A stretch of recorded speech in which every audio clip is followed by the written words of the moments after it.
I recently got off the Norwegian Breakaway, but would I sail on her again? Ahoy travelers, it's Amy with Cruising from the Ozarks here with another video to help you make your vacation a success. Be sure to give this video a thumbs up. It only takes a second, and doing so helps other cruisers find us. This was our first time on Norwegian. Prior to this, we had only sailed on Carnival.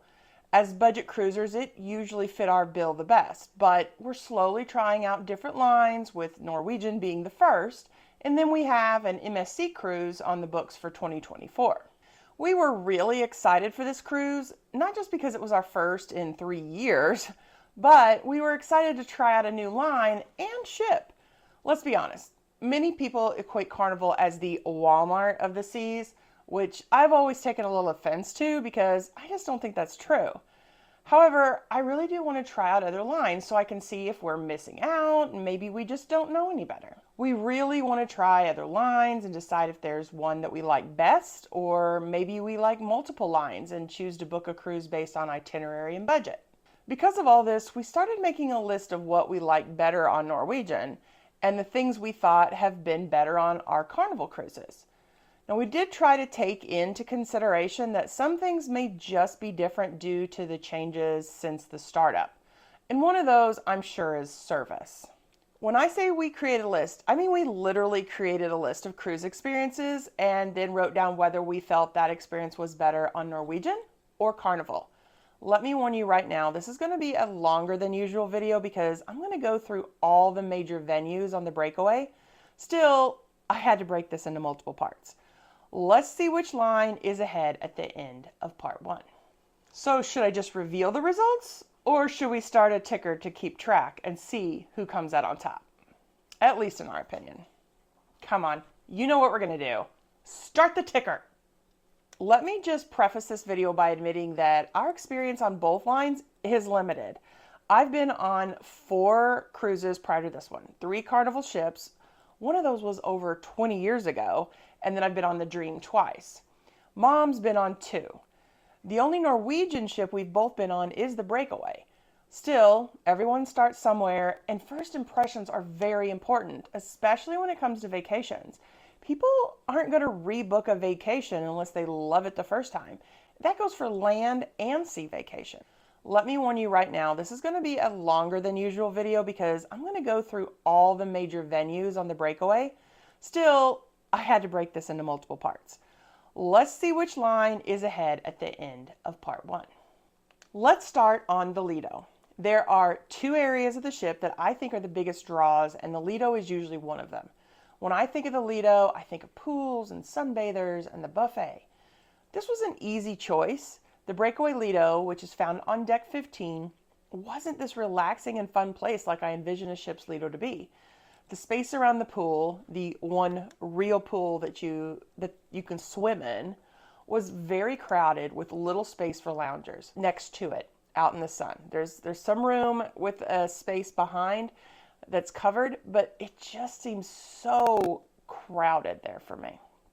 Point to Carnival. Let's go to the next area that I see as one of the main venues on a ship, and that's going to be the Atrium. While my mother usually spends most of her time on the open air decks like the Lido, I like to spend a lot of my time in the Atrium.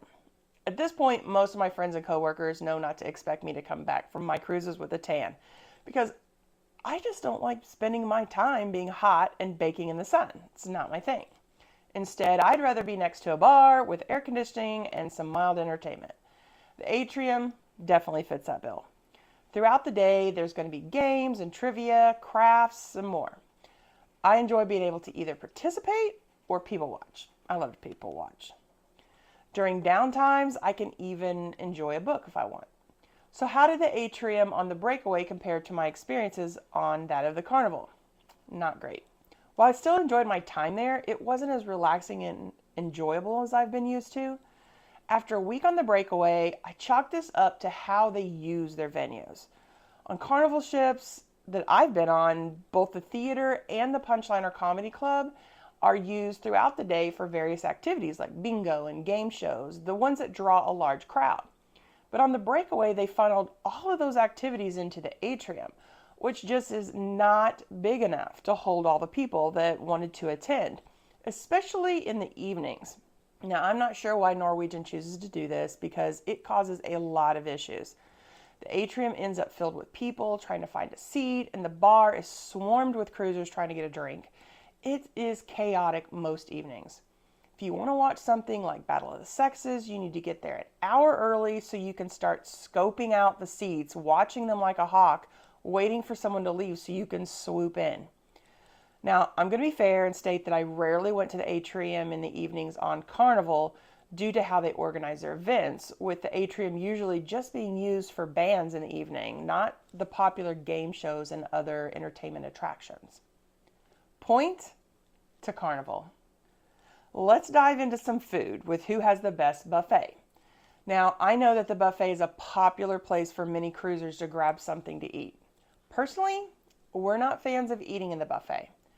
On our breakaway cruise, we only ate from the buffet 3 times, and 2 of those times, I went and actually got us a plate of food to go. Once we got some pizza to eat while getting ready after a long port day with no lunch. It's another story. And then the other was for a breakfast plate of fruit and pastries to eat while lounging on the waterfront on a sea day. I just don't like buffets, even on land, except for Chinese buffets. I love a Chinese buffet. I find ship buffets to be crowded and stressful, and I would just much rather sit down and order from a menu and let someone bring me my food. The time is not an issue for me. We're on vacation.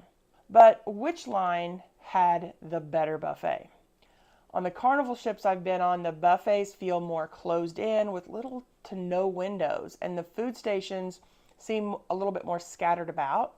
On the Breakaway and other Norwegian ships that I've looked at, the buffet is bright and open, with the food being served in the center and then tables placed around it with lots of windows to look out onto the sea.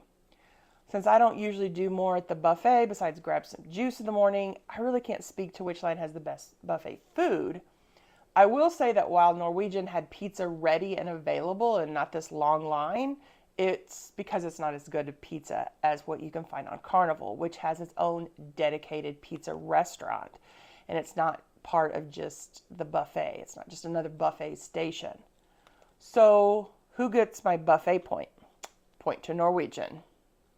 I have more coming up, including my thoughts on who has the best drinks package. But before we get to that, you should consider subscribing to the channel if you haven't already. Doesn't cost you a thing and helps other cruisers know that our channel has content worth viewing. It really does help our channel out. We're a new channel. Make sure you also click that notification bell so you don't miss any future posts. Before we move on from the subject of food, let's award a point to the best line when it comes to quick included foods. This was an easy one. The only places other than the dining rooms and buffet that Norwegian has to grab an included bite to eat was either O'Sheehan's or the Noodle Bar. Neither would be considered a quick place to eat. Both require you to check in with the hostess and order from a menu. When it comes to quick foods, Carnival has Norwegian beat with quick eats such as Guy's Burgers, the Blue Iguana, Shack's Chicken, and more. And based on what I know of other lines, I think Carnival has everyone beat, especially their newer ships because they have more quick eats than ever. Point to Carnival. I mean, Norwegian doesn't even have a quick place to eat. Unfortunately, I cannot award any points to either line for specialty dining since I've only experienced it while on the Breakaway due to it being part of the free at sea package. We just had to pay for the gratuities. I just don't pay extra for food when I've already paid for food in the main dining room and buffet. If you've experienced specialty dining on both lines, let me know in the comments if you have a preference. While this might not affect everyone, the drinks package is a hotly debated topic, but something a lot of cruisers do like to splurge on. We are definitely some of those people, as long as a cruise isn't too port intensive. For me, getting the drinks package is a no-brainer since I can easily get my money's worth, plus the added benefit of not having to worry about how much I'm spending on specialty drinks. Norwegian's free at sea includes their drinks package, at least the basic one. And while you do pay more for the free at sea upgrade and you pay for the gratuities on their drinks package, it still comes out cheaper than buying Carnival's alcoholic drink package. Both have their good points and some things that I wish were changed. Carnival's alcohol drink package includes specialty coffees and water bottles. Norwegian requires you to buy a coffee package and a water package separately from their alcohol drink package. Norwegian's drink package is unlimited and it allows you to order 2 drinks at a time. Carnival caps their drinks at 15 a day and you can only order 1 drink at a time. I had never seen these as restrictions that were negative because 15 drinks is more than enough, even with the coffee and water included. However, we ended up loving the ability to get 2 drinks at a time because then we could send one person to the bar to get both our drinks while the other person made sure we didn't lose our seats. Since it's unlimited, then you don't have to worry about loading up one account and having to keep track of how many drinks a person has bought on their card. So, who gets the points for the drink package? This is actually a hard one because I do love my specialty coffees.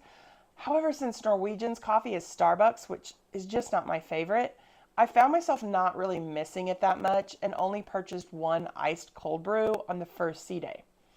I think the ease of being able to use 1 card to order drinks for both of us just edges out the added benefits you get with Carnival's drink package. Point to Norwegian, but just barely. So part 1 ends with Carnival ahead by 1 point. But you're going to want to come back to find out where I award points for things like entertainment, bars, and the adult-only areas, and more. Be sure to check out this recommended video and then come back next week for another video designed to help you have an amazing cruise. Have a blessed week.